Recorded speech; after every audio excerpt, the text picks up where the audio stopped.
नमस्कार दोस्तों, आपका स्वागत है। तो आज का हमारा टॉपिक है भारत की जनगणना। काफ़ी इम्पोर्टेंट टॉपिक है, हर एक एग्ज़ाम में इससे प्रश्न बनते ही हैं और काफ़ी कंफ्यूजिंग टॉपिक है, पर मैं आज आपको बहुत ही आसान तरीके से कवर कराऊंगा और लास्ट में हम प्रीवियस ईयर क्वेश्चन भी करेंगे। तो चलिए वीडियो की शुरुआत करते हैं। पहले देख लेते हैं कि आखिर जनगणना की शुरुआत किसने की। तो 1749 में पहली बार आधुनिक विश्व में जनगणना कराने वाला देश कौन सा था? तो ये था स्वीडन। स्वीडन ने पहली बार आधुनिक विश्व में जनगणना कराई थी। पर 1790 में दशकीय जनगणना का मतलब क्या होता है? जो ये हम देखते हैं ना, 10 सालों बाद जनगणना होती है नियमित रूप से, उसी को दशकीय जनगणना कहते हैं। तो 1790 में दशकीय जनगणना की शुरुआत किस देश ने की थी? तो अमेरिका ने की थी। अगर आपसे पूछा जाए कि दशकीय जनगणना की शुरुआत किसने की, तो अमेरिका ने की। पर अगर ये पूछा जाए कि पहली बार जनगणना की शुरुआत किसने की, तो स्वीडन ने की थी। याद रखिएगा। अब हम देखते हैं कि भारत में जनगणना की शुरुआत कब से हुई। तो 1872 में भारत में जनगणना की शुरुआत किसके कार्यकाल में हुई थी, ये पूछा जाता है। तो याद रखिएगा, लॉर्ड मेयो के कार्यकाल में। किसके कार्यकाल में? Lord Mayo. पर याद रखिए, जब 1872 में भारत में जनगणना की शुरुआत हुई तो ये नियमित रूप से नहीं हुई और पूरे भारत को भी इसने कवर नहीं किया। पर 1881 में भारत में नियमित जनगणना की शुरुआत हुई। जो दशकीय जनगणना है ये 1881 से स्टार्ट हुई और यह किसके कार्यकाल में हुई? तो लॉर्ड रिपन के कार्यकाल में। जब पूछा जाए कि भारत में जनगणना की शुरुआत किसके कार्यकाल में हुई, तो लॉर्ड मेयो।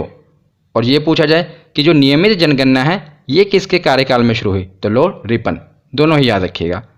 उसके बाद देखते हैं कि स्वतंत्र भारत की पहली जनगणना 1951 में हुई थी। हमारा भारत 1947 में आज़ाद हुआ था और उसके 4 साल बाद 1951 में पहली जनगणना हुई थी, मतलब कि स्वतंत्र भारत की। और उस समय जो जनगणना आयुक्त थे, इनका नाम था आर.ए. गोपाल स्वामी। स्वतंत्र भारत की पहली जनगणना थी, इसीलिए जो इसके आयुक्त हैं, जनगणना आयुक्त, उनका नाम याद होना चाहिए। कौन थे? आर.ए. गोपाल स्वामी।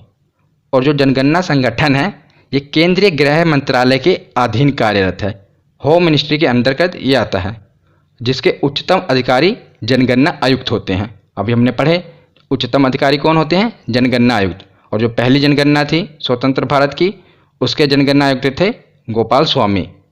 अब हम आते हैं 2011 की जनगणना पर। तो जो 2011 की जनगणना हुई थी ये भारत की 15वीं जनगणना थी। याद रखिएगा, 15वीं जनगणना।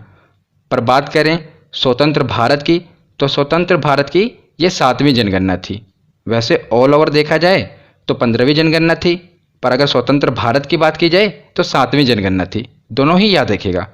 अब जो 2021 में जनगणना होने वाली थी पर कोरोना के कारण डिले हो गया, वो कौन सी जनगणना होगी? तो वो 16वीं जनगणना होगी और स्वतंत्र भारत की 8वीं जनगणना होगी। ये भी याद रखिएगा। अब हम आगे देखते हैं कि 2011 के जनगणना का शुभंकर क्या था, पूछ लिया जाता है एग्जाम में। तो प्रगणक शिक्षिका, जो आप ये इमेज में देख रहे हैं, यही है प्रगणक शिक्षिका, जो कि 2011 की जनगणना का शुभंकर था। और बात करें आदर्श वाक्य यानी कि थीम कौन सा था, तो हमारी जनगणना हमारा भविष्य, ये 2011 की जनगणना का आदर्श वाक्य था। और 2011 की जो जनगणना हुई थी उस समय जनगणना आयुक्त कौन थे? तो डॉक्टर सी चंद्रमौली थे। याद रखिएगा, ये पूछ लिया जाता है और बहुत ही इंपॉर्टेंट है कि 2011 की जनगणना के जनगणना आयुक्त कौन थे? तो डॉक्टर सी चंद्रमौली, ये जनगणना आयुक्त थे। और 2011 की जो जनगणना हुई थी उसमें कुल 29 प्रश्न पूछे गए। तो आगे देख लेते हैं 2021 की जनगणना के कुछ महत्वपूर्ण तथ्य। अभी 2021 की जनगणना हुई नहीं है, फिर भी कुछ इसके तथ्य हैं जो एग्ज़ाम में पूछे जा सकते हैं। तो 2021 की जो जनगणना होगी ये 16वीं जनगणना होगी। 2011 की 15वीं थी तो ये 16वीं होगी। और बात करें स्वतंत्र भारत की तो ये 8वीं जनगणना होगी। तो इसका जनगणना आयुक्त कौन है? तो श्री विवेक जोशी। याद रखिएगा, जो 2011 की थी उसमें डॉक्टर सी चंद्रमौली थे।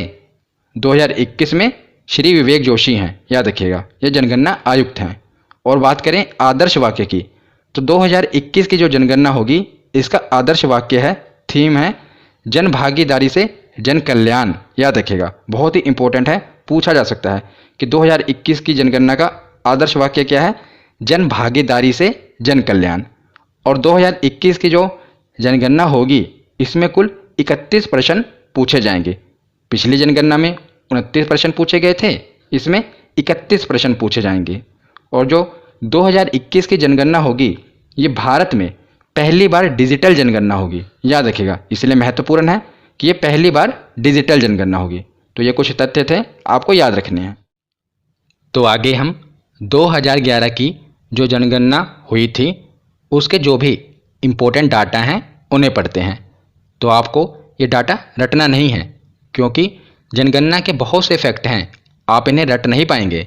इसीलिए वीडियो को पूरा एंड तक देखिए पूरी कॉन्सेंट्रेशन के साथ, और लास्ट में प्रीवियस ईयर क्वेश्चन ज़रूर अटेम्प्ट करिए।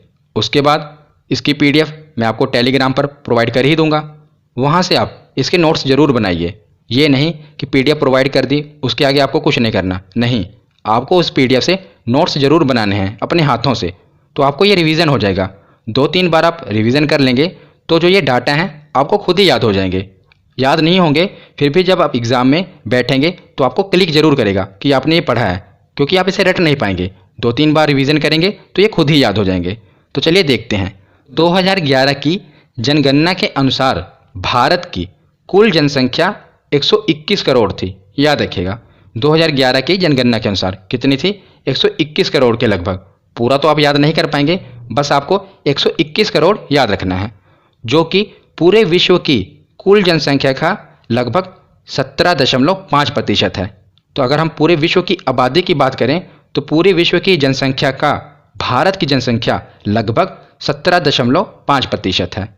और जो ये टोटल जनसंख्या है इसमें पुरुषों की आबादी यानी कि मेल परसेंटेज कितना है, जो 51.47%, और महिलाएं कितनी हैं तो 48.53%। मतलब कि लगभग 51% पुरुष हैं और 48% महिलाएं हैं। 48.53 है, पर आप 48 याद रखिए। तो आगे है 1911 से 1921 ईस्वी के दौरान भारत में जनसंख्या की दशकीय वृद्धि ऋणात्मक हो गई। कितनी ऋणात्मक, -0.31%। तो याद रखिए, बहुत ही महत्वपूर्ण है। देखिए, जितनी भी बार भारत की जनगणना हुई, कभी भी भारत की जो ग्रोथ रेट है ये नेगेटिव में नहीं गई, हरदम पॉजिटिव में ही रही है। पर भारत की जनगणना के इतिहास में पहली बार हुआ था 1921 की जो रिपोर्ट आई, पिछले 10 सालों की आएगी ना, 1911 से लेकर 1921 में, तो जनगणना 1921 में हुई। तो उसमें ये पता चला कि जो भारत की ग्रोथ रेट है ये नेगेटिव में हुई, दशकीय वृद्धि जो हुई थी ये ऋणात्मक में हुई थी। इसीलिए इसे महान विभाजक वर्ष कहा गया, इंग्लिश में year of the great divide कहा गया। तो बहुत ही महत्वपूर्ण है, याद रखिएगा। ये वर्ष पूछ लिया जाता है कि किसे महान विभाजक वर्ष की संज्ञा दी गई, तो 1921 को याद रखिएगा। तो ये वर्ष पूछ लिया जाता है, तो इसे आप याद कैसे करेंगे, तो आप देखेंगे जो ये फ़र्क पड़ा था, मतलब कि जो ऋणात्मक ग्रोथ हुई थी -0.31%, ये बहुत ज़्यादा नहीं है। तो इसे आप याद कैसे करेंगे, देखिए 1921 मतलब कि जो ये फ़र्क पड़ा था ना, एक ही बार फ़र्क पड़ा हमारे पूरे भारत की जनगणना के इतिहास में कि जब हमारी जो ग्रोथ रेट है ये नेगेटिव में हुई। पर ये 1921 का फ़र्क था। कितने का फ़र्क था, 1921। हम कहते हैं ना कि बहुत थोड़ा सा फ़र्क हो तो उसे क्या कहते हैं, 1921 का फ़र्क है। तो इसी तरह आप याद रख सकते हैं कि एक ही बार फ़र्क पड़ा, पर 1921 का फ़र्क पड़ा था, बहुत ज़्यादा फ़र्क नहीं पड़ा था। आगे देखते हैं कि 2011 की जनगणना के अनुसार देश की कुल जनसंख्या में जो शहरी जनसंख्या थी ये लगभग 31.2% और ग्रामीण जनसंख्या 68.8%। याद रखिएगा, शहरी कितनी थी 31.2% और ग्रामीण 68.8%। इसीलिए हम कहते हैं कि जो भारत है ये गांवों में निवास करता है, क्योंकि भारत की ज़्यादातर आबादी ग्रामीण जनसंख्या है, याद रखिएगा।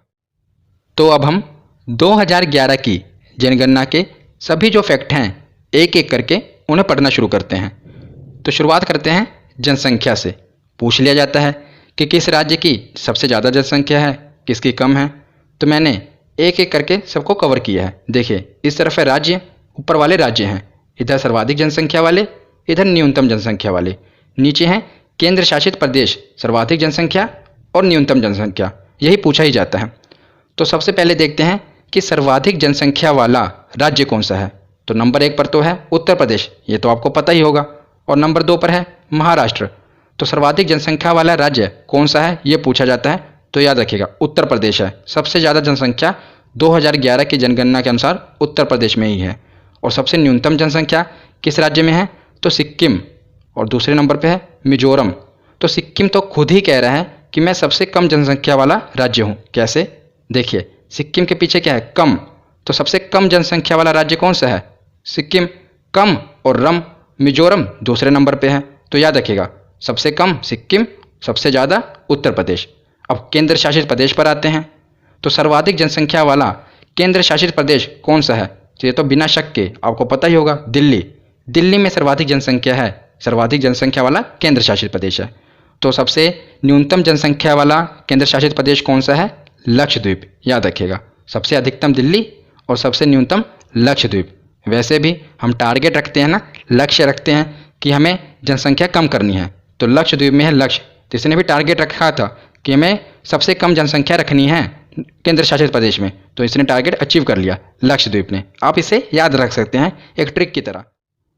तो आगे देखते हैं जनसंख्या के बाद दशकीय वृद्धि। तो जो जनगणना होती है 10 सालों की होती है ना, तो अब ये देखते हैं कि दशकीय वृद्धि की सबसे ज़्यादा ग्रोथ किसकी हुई थी। तो राज्यों में देखते हैं, तो सर्वाधिक दशकीय वृद्धि किसकी हुई थी, तो मेघालय की 27.9% दशकीय वृद्धि हुई थी, याद रखिएगा। और नंबर 2 पर है अरुणाचल प्रदेश 26% के साथ। तो आपको ये प्रतिशत तो याद नहीं रखने, बस राज्य याद रख लीजिएगा। टॉप पर कौन सा है, मेघालय, इतना ही याद रखना है। और न्यूनतम दशकीय वृद्धि, ये मोस्ट इंपॉर्टेंट है, याद रखिएगा। न्यूनतम दशकीय वृद्धि वाला राज्य कौन सा था, तो नागालैंड। भारत का इकलौता ऐसा राज्य है जिसकी जो ग्रोथ रेट थी ये नेगेटिव में थी। बाकी जितने भी राज्य थे इनकी जो दशकीय वृद्धि थी ये पॉजिटिव में थी, पर इकलौता ऐसा राज्य था जिसकी जो ग्रोथ रेट थी ये नेगेटिव में थी, इसीलिए इंपॉर्टेंट बन जाता है नागालैंड। तो इसको आप याद कैसे रखेंगे, देखिए नागालैंड में है नाग, तो नागों के बीच में तो कोई भी रहना पसंद नहीं करेगा ना। अगर आपको भेज दिया जाए नागों के बीच में तो आप रहेंगे, नहीं रहेंगे। तो इसीलिए न्यूनतम दशकीय वृद्धि हुई थी नागालैंड में। आप रिलेट करके याद रख लेना कि नागों के बीच में तो कोई रहना नहीं चाहता, वहाँ से सब भाग लेते हैं, तो वहाँ पर जनसंख्या रहेगी ही नहीं। तो जनसंख्या रहेगी नहीं तो वृद्धि कैसे होगी। तो नागालैंड ऐसा राज्य है जिसकी जो दशकीय वृद्धि हुई थी ये न्यूनतम हुई थी, मतलब कि नेगेटिव में हुई थी, -0.6%। ये मोस्ट इंपॉर्टेंट है, याद रखिएगा, पूछा बहुत बार गया एग्जाम में। आगे देखते हैं केंद्र शासित प्रदेश। तो सर्वाधिक दशकीय वृद्धि वाला केंद्र शासित प्रदेश कौन सा था, तो दादरा एवं नगर हवेली 2011 की जनगणना के अनुसार 55.9% दशकीय वृद्धि हुई थी दादरा एवं नगर हवेली में। उसके बाद न्यूनतम दशकीय वृद्धि तो वही लक्षद्वीप। इसने पीछे भी हमने देखा कि सबसे कम जनसंख्या लक्षद्वीप की है और सबसे कम दशकीय वृद्धि भी लक्षद्वीप की है, जिसने अपना लक्ष्य हासिल कर लिया। आप याद कर लेना इसे। तो 6.3% की दशकीय वृद्धि हुई थी इसकी। तो सबसे कम लक्षद्वीप केंद्र शासित प्रदेश में, और सबसे ज़्यादा दादरा एवं नगर हवेली, और राज्य में मेघालय, और सबसे कम नागालैंड। ये सब आपको याद रखने हैं, टॉप वाले। तो जनसंख्या और दशकीय वृद्धि ये हमने देख लिया। अब हम देखते हैं जनसंख्या घनत्व। तो जनसंख्या घनत्व का तात्पर्य है प्रति वर्ग किलोमीटर में निवासित औसत जनसंख्या से है। तो इसका मतलब क्या है कि 1 किलोमीटर लंबाई, 1 किलोमीटर चौड़ाई चारों तरफ से, इसके बीच में जो औसत जनसंख्या रहती है उसी को जनसंख्या घनत्व कहते हैं। तो 2011 की जनगणना के अनुसार भारत का जनसंख्या घनत्व 382 व्यक्ति प्रति वर्ग किलोमीटर है। तो याद रखिएगा, सीधा ही पूछा जाएगा कि 2011 की जनगणना के अनुसार भारत का जनसंख्या घनत्व कितना है, तो 382 व्यक्ति प्रति वर्ग किलोमीटर है। अब हम राज्य देख लेते हैं कि कौन से राज्य में सबसे ज़्यादा जनसंख्या घनत्व है, किसमें कम है। तो सर्वाधिक जनसंख्या घनत्व वाला राज्य कौन सा है, बिहार। यहाँ पर 1106 व्यक्ति प्रति वर्ग किलोमीटर में रहते हैं। पूरे भारत में देखा जाए तो 382 हैं एवरेज, पर बिहार में देखा जाए तो 1106 हैं, याद रखिएगा। और दूसरे नंबर पे है पश्चिम बंगाल। तो सर्वाधिक जनसंख्या घनत्व वाला राज्य है बिहार। अब देखते हैं न्यूनतम जनसंख्या घनत्व वाला राज्य। तो ये बहुत ही महत्वपूर्ण है, बहुत बार पूछा गया है कि बताइए न्यूनतम जनसंख्या घनत्व वाला राज्य कौन सा है। तो अरुणाचल प्रदेश, यहाँ पर सिर्फ 17 व्यक्ति प्रति वर्ग किलोमीटर पर रहते हैं। वही बात हम करें बिहार की तो 1106 थे और यहाँ पर सिर्फ 17। और दूसरे नंबर पे है मिजोरम, जहाँ पर सिर्फ 52 व्यक्ति प्रति वर्ग किलोमीटर पर रहते हैं। आपको याद क्या करना है कि सर्वाधिक जनसंख्या घनत्व वाला राज्य है बिहार और न्यूनतम जनसंख्या घनत्व वाला राज्य है अरुणाचल प्रदेश। अब हम आते हैं केंद्र शासित प्रदेश में। तो सर्वाधिक जनसंख्या घनत्व वाला केंद्र शासित प्रदेश कौन सा है? तो बिना किसी शक के दिल्ली। दिल्ली में ही सबसे ज़्यादा जनसंख्या घनत्व है। कितना है? 11,320, बहुत ज़्यादा है। 11,320 व्यक्ति प्रति वर्ग किलोमीटर, तो ये दिल्ली की जनसंख्या घनत्व है। बात करें न्यूनतम जनसंख्या घनत्व वाला केंद्र शासित प्रदेश, तो ये है अंडमान निकोबार द्वीप समूह। यहाँ पर सिर्फ 46 व्यक्ति प्रति वर्ग किलोमीटर पर रहते हैं। तो एक बार रिवीजन, बिहार राज्य में बिहार, अरुणाचल प्रदेश, दिल्ली और अंडमान निकोबार, ये चारों आपको याद रखने हैं नंबर 1-1 वाले। तो आगे देखते हैं लिंगानुपात यानी कि सेक्स रेशियो। तो प्रति 1000 पुरुषों की तुलना में स्त्रियों की संख्या को लिंगानुपात कहते हैं। तो जब इसका फॉर्मूला क्या है? स्त्रियों की संख्या डिवाइड करते हैं पुरुषों की संख्या के साथ और इसको मल्टीप्लाई कर देते हैं 1000 के साथ। तो फिर हमें पता चल जाता है कि किस राज्य की या किसी देश का सेक्स रेशियो कितना है। तो बात करें भारत की, तो भारत का लिंगानुपात है 943। आपने कई जगह 940 भी पढ़ा होगा, पर याद रखिए 943 ही है। बाद में ये अपडेट हुआ था, तो इसका सही जवाब है 943। 943 सेक्स रेशियो है भारत का। अब हम राज्यों पर आते हैं। तो सर्वाधिक लिंग अनुपात वाला राज्य कौन सा है? तो ये तो आपको पता होगा, केरल नंबर 1 पर है।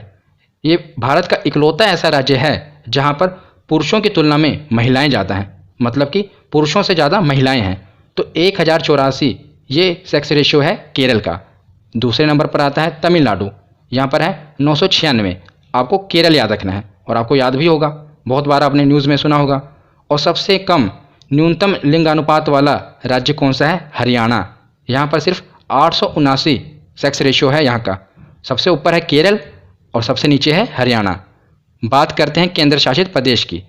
तो सर्वाधिक लिंगानुपात है पुदुचेरी का 1037। तो केंद्र शासित प्रदेश में ये सबसे ऊपर है। देखिए यहाँ पर भी पुरुषों से ज़्यादा महिलाएं हैं। राज्यों में सिर्फ केरल है और केंद्र शासित प्रदेश में पुदुचेरी है।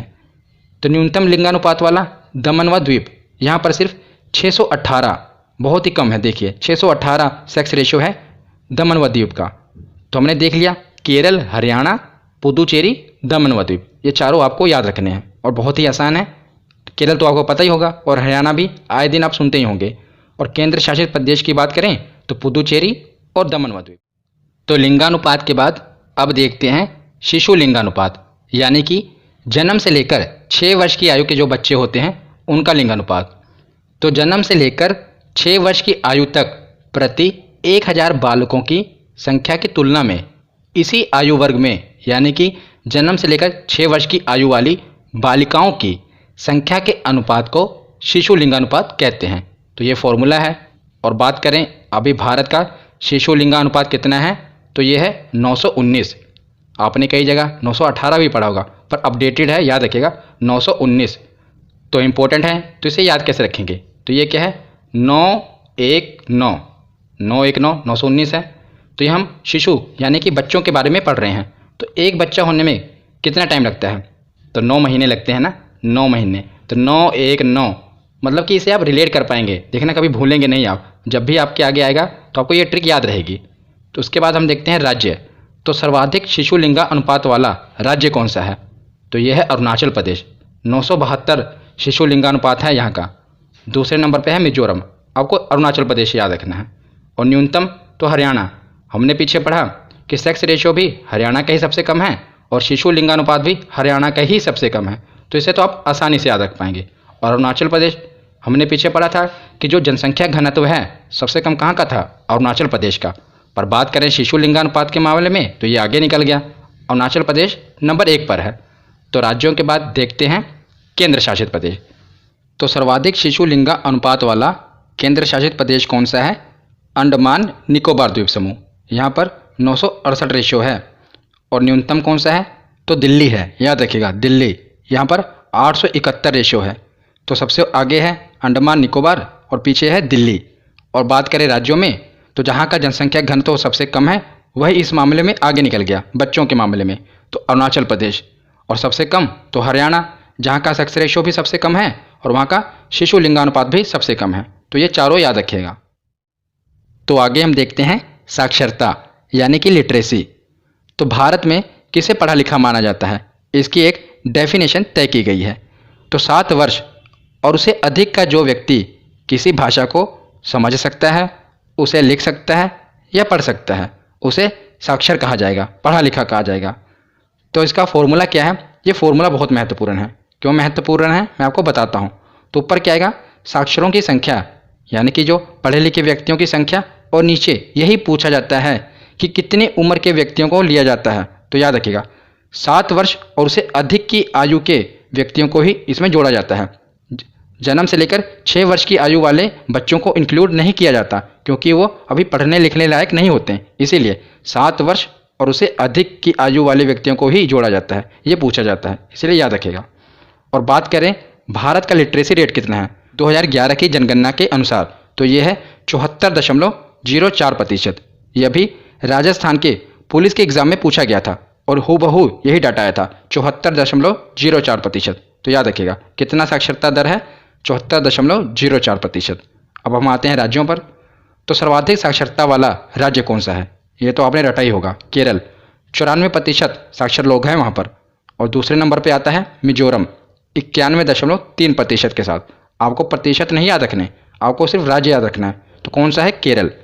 और सबसे न्यूनतम साक्षरता वाला राज्य कौन सा है? तो यह है बिहार, याद रखिएगा। यहाँ पर सबसे ज़्यादा जनसंख्या घनत्व भी है और सबसे कम पढ़ा लिखा राज्य भी बिहार है। मतलब कि न्यूनतम साक्षरता दर है 2011 की जनगणना के अनुसार। उसके बाद हम आते हैं केंद्र शासित प्रदेश पे। तो सर्वाधिक साक्षरता, इस लक्ष्य को भी इसने हासिल कर लिया, लक्षद्वीप ने। हमने पीछे देखा था कि सबसे कम जनसंख्या घनत्व जनसंख्या भी लक्षद्वीप में ही थी। केंद्र शासित प्रदेश की बात कर रहा हूँ, वो भी लक्ष्य इसने हासिल किया। और ये लक्ष्य भी, पढ़े लिखे होने का लक्ष्य भी इसने हासिल कर लिया। 91.8% के साथ ये सर्वाधिक साक्षरता वाला केंद्र शासित प्रदेश है। फिर देखते हैं कि न्यूनतम साक्षरता वाला केंद्र शासित प्रदेश कौन सा है? तो ये है दादरा नगर हवेली, याद रखिएगा। सर्वाधिक वाला पूछा जाता है तो लक्षद्वीप, राज्यों में केरल, न्यूनतम वाला बिहार और इधर दादरा नगर हवेली। ये चारों आप याद रखिएगा। तो आगे हम देख लेते हैं ग्रामीण जनसंख्या और शहरी जनसंख्या। तो जो फैक्ट पूछे जाते हैं एग्जाम में वही मैं आपको बता रहा हूँ। तो सर्वाधिक ग्रामीण जनसंख्या वाला राज्य कौन सा है? मतलब कि जहाँ की ज़्यादातर आबादी गांव में रहती है। तो हिमाचल प्रदेश, यहाँ की लगभग 90% जनसंख्या गांव में निवास करती है। और न्यूनतम ग्रामीण जनसंख्या वाला राज्य, तो सबसे कम ग्रामीण जनसंख्या वाला राज्य कौन सा है? तो ये है गोवा, 37.8%। अब देखिए, जहाँ की ज़्यादातर आबादी गांव में निवास करेगी तो जाहिर सी बात है कि वहाँ की सबसे कम ही आबादी शहरों में निवास करेगी। अगर यहाँ की सबसे ज़्यादा आबादी गांव में निवास कर रही है तो जाहिर सी बात है ना कि सबसे कम आबादी भी शहरों में इसी राज्य की निवास करेगी। तो यह है हिमाचल प्रदेश, न्यूनतम शहरी जनसंख्या वाला राज्य। सिर्फ 10% लोग यहाँ के शहरों में रहते हैं। तो न्यूनतम ग्रामीण जनसंख्या वाला राज्य गोवा है। इसी को हम यहाँ पर भी देख लेते हैं कि सर्वाधिक शहरी जनसंख्या वाला राज्य भी गोवा ही होगा, क्योंकि अगर न्यूनतम है ग्रामीण में तो कम लोग गांव में रह रहे हैं, तो ज़्यादातर लोग कहाँ रहेंगे? शहरों में रहेंगे। तो अपोजिट कर लेना, अगर आपको ग्रामीण पता है तो शहरी याद हो जाएंगे। तो हम आते हैं केंद्र शासित प्रदेश पर। तो सर्वाधिक शहरी जनसंख्या वाला केंद्र शासित प्रदेश कौन सा है? तो दिल्ली। सर्वाधिक जनसंख्या शहरों में रहती है, 97.5%। और न्यूनतम की बात करें तो अंडमान निकोबार द्वीप समूह, यहाँ पर सिर्फ 37.7% आबादी ही शहरों में रहती है। तो सर्वाधिक शहरी जनसंख्या दिल्ली में और न्यूनतम शहरी जनसंख्या अंडमान निकोबार द्वीप समूह। तो आगे अब कुछ ही फैक्ट बचे हैं, इन्हें हम कवर कर लेते हैं, फिर लास्ट में प्रीवियस ईयर क्वेश्चन सोल्व करेंगे। तो 2011 की जनगणना के अनुसार देश में अनुसूचित जाति की कुल संख्या कितनी थी? 20.14 करोड़। और बात करें सबसे ज़्यादा एससी जनसंख्या वाला राज्य या केंद्र शासित प्रदेश कौन सा है? तो वो है उत्तर प्रदेश, याद रखेगा। सबसे ज़्यादा एससी जनसंख्या कहाँ पर है? तो उत्तर प्रदेश में निवास करती है। और सबसे ज़्यादा एससी जनसंख्या प्रतिशतता वाला राज्य या केंद्र शासित प्रदेश, तो परसेंटेज के हिसाब से देखा जाए तो पंजाब है। और ऑल ओवर देखा जाए कि सबसे ज़्यादा पॉपुलेशन कहाँ पर है, एससी जनसंख्या कहाँ पर है, तो उत्तर प्रदेश में है। पर परसेंटेज के हिसाब से देखा जाए तो पंजाब है 31.9%, याद रखिएगा। पंजाब पूछा जाता है परसेंटेज के हिसाब से, याद रखिएगा। और 2011 की जनगणना के अनुसार देश में अनुसूचित जाति की कुल संख्या लगभग 10 करोड़ के लगभग थी, याद रखिएगा। वो 20 करोड़ के लगभग थी और ये 10 करोड़ के लगभग थी। और सबसे ज़्यादा एसटी जनसंख्या वाला राज्य या केंद्र शासित प्रदेश कौन सा है? तो मध्य प्रदेश। मध्य प्रदेश में सबसे ज़्यादा अनुसूचित जनजाति निवास करती है, याद रखिएगा। और परसेंटेज के हिसाब से बात करें तो लक्षद्वीप, ये राज्य और केंद्र शासित प्रदेश दोनों में मिलाकर जो सबसे ज़्यादा है वो मैं आपको बता रहा हूँ। तो लक्षद्वीप है जहाँ पर सबसे ज़्यादा एसटी जनसंख्या निवास करती है परसेंटेज के हिसाब से। पर अगर राज्य पूछ लिया जाता तो वो मिजोरम होता, याद रखिएगा। एसटी जनसंख्या वाला परसेंटेज के हिसाब से सबसे ऊपर मिजोरम आएगा, और मिजोरम यानी कि राज्य और केंद्र शासित प्रदेश दोनों में कंपेयर करें तो सबसे ज़्यादा लक्षद्वीप में है 94.8%। तो 2 ही फैक्ट बचे हैं, इन्हें भी याद कर लीजिए, बहुत ही महत्वपूर्ण है, कई बार पूछे गए हैं। तो 2 राज्य हैं, नागालैंड और अरुणाचल प्रदेश, और 2 द्वीप समूह, यहाँ पर है लक्षद्वीप और इधर कौन सा है? अंडमान निकोबार द्वीप समूह। तो यहाँ पर कोई भी अनुसूचित जाति निवास नहीं करती, याद रखिए, बहुत ही महत्वपूर्ण है। तो दोनों द्वीप समूह लक्षद्वीप और अंडमान निकोबार, और ऊपर नॉर्थ ईस्ट में नागालैंड और अरुणाचल प्रदेश, यहाँ पर कोई भी अनुसूचित जाति निवास नहीं करती। और उसके आगे है पंजाब हरियाणा, दोनों पड़ोसी देश, और इनकी राजधानी कौन सी है? चंडीगढ़। और हरियाणा के बगल दिल्ली भी है, तो चारों पड़ोसी पंजाब हरियाणा दिल्ली चंडीगढ़, और नीचे की तरफ एक है पुदुचेरी। तो यहाँ पर कोई भी अनुसूचित जनजाति निवास नहीं करती। एक बार फिर से देख लीजिए, पंजाब हरियाणा चंडीगढ़ दिल्ली और पुदुचेरी, यहाँ पर कोई भी अनुसूचित जनजाति निवास नहीं करती। और ऊपर हमने पढ़ा था नागालैंड अरुणाचल प्रदेश अंडमान और लक्षद्वीप, यहाँ पर कोई भी अनुसूचित जाति निवास नहीं करती। तो ये हमने थ्योरी सेक्शन कंप्लीट कर लिया। अब हम प्रीवियस ईयर क्वेश्चन देखते हैं। तो पहला प्रश्न है कि भारत में पहली बार जनगणना किसके कार्यकाल में संपन्न हुई थी? तो हमने पढ़ा था किसके कार्यकाल में हुई थी? तो लॉर्ड मेयो के कार्यकाल में। अगला प्रश्न है कि 2011 की जनगणना के अनुसार विश्व की कुल जनसंख्या में भारत की भागीदारी है, तो हमने पढ़ा था कितनी है? तो 17.5%। तो अगला प्रश्न है 2011 की जनगणना स्वतंत्रता के अनुसार किस राज्य की आबादी अधिकतम थी? तो किस राज्य की आबादी अधिकतम थी? हमने पढ़ा उत्तर प्रदेश, यहाँ की आबादी सबसे ज़्यादा थी। तो अगला प्रश्न है निम्नलिखित राज्यों में से वह कौन सा है जहाँ अनुसूचित श्रेणी में कोई जनजाति आबादी नहीं रखी गई है? तो देखते हैं इसका सही जवाब क्या है। ऑप्शन बी पंजाब, हमने पढ़ा था ना, पंजाब हरियाणा इनकी राजधानी चंडीगढ़ और दिल्ली, और नीचे की तरफ से पुदुचेरी, यहाँ पर कोई भी अनुसूचित जनजाति नहीं है। अगला प्रश्न है कि किस राज्य में अनुसूचित जनजाति की जनसंख्या सर्वाधिक है? तो सर्वाधिक जनसंख्या वाला राज्य कौन सा है? तो हमने पढ़ा था मध्य प्रदेश। यहाँ पर इन्होंने परसेंटेज के हिसाब से नहीं पूछा, यहाँ पर इन्होंने जनसंख्या के हिसाब से पूछा है, तो इसका सही जवाब होगा मध्य प्रदेश। अगला प्रश्न है कि भारत में सबसे कम लिंगानुपात यानी कि भारत में सबसे कम सेक्स रेशियो वाला राज्य कौन सा है? तो ये है हरियाणा। अब यहीं पर ज़्यादा पूछा होता तो केरल होता, पर सबसे कम पूछा है तो हरियाणा है। तो अगला प्रश्न है जनगणना कितने वर्ष में एक बार की जाती है? तो एसएससी ने 2015 में कितना आसान प्रश्न पूछ लिया, तो 10 वर्षों में की जाती है। ऑप्शन डी होगा सही। अगला प्रश्न है कि जनसंख्या की दृष्टि से भारत का सबसे बड़ा केंद्र शासित प्रदेश, तो जनसंख्या की दृष्टि से पूछा है तो बिना किसी शक के दिल्ली, ऑप्शन ए, ये सबसे बड़ा केंद्र शासित प्रदेश है जनसंख्या की दृष्टि से। अगला प्रश्न 2011 के जनगणना के अनुसार भारत में निम्नलिखित राज्य में सबसे अधिक जनसंख्या घनत्व वाला राज्य कौन सा है? तो सबसे अधिक जनसंख्या घनत्व वाला राज्य कौन सा है? हमने पढ़ा था, तो ये है बिहार, हमने पढ़ा था। अब यही पूछ लिया जाता कि सबसे कम घनत्व जनसंख्या वाला राज्य कौन सा होता? वो अरुणाचल प्रदेश होता, और सबसे अधिक कौन सा है? तो बिहार है। तो अगला प्रश्न है कि 2011 के जनगणना के अनुसार ग्रामीण जनसंख्या का सबसे अधिक अनुपात किस राज्य में है? तो हमने पढ़ा था हिमाचल प्रदेश, यहाँ की 90% जनसंख्या ग्रामीण है। और यही पूछा था न्यूनतम, मतलब कि सबसे कम जनसंख्या कहाँ की है जो ग्रामीण है, कौन सा राज्य है? तो वह है गोवा। अगला प्रश्न कि भारत के किस राज्य में महिलाओं की संख्या पुरुषों से अधिक है? तो एक ही इकलौता राज्य है केरल, यहाँ पर महिलाओं की संख्या पुरुषों से अधिक है, राज्य पूछा है। यही केंद्र शासित प्रदेश पूछा होता तो वो पुदुचेरी होता।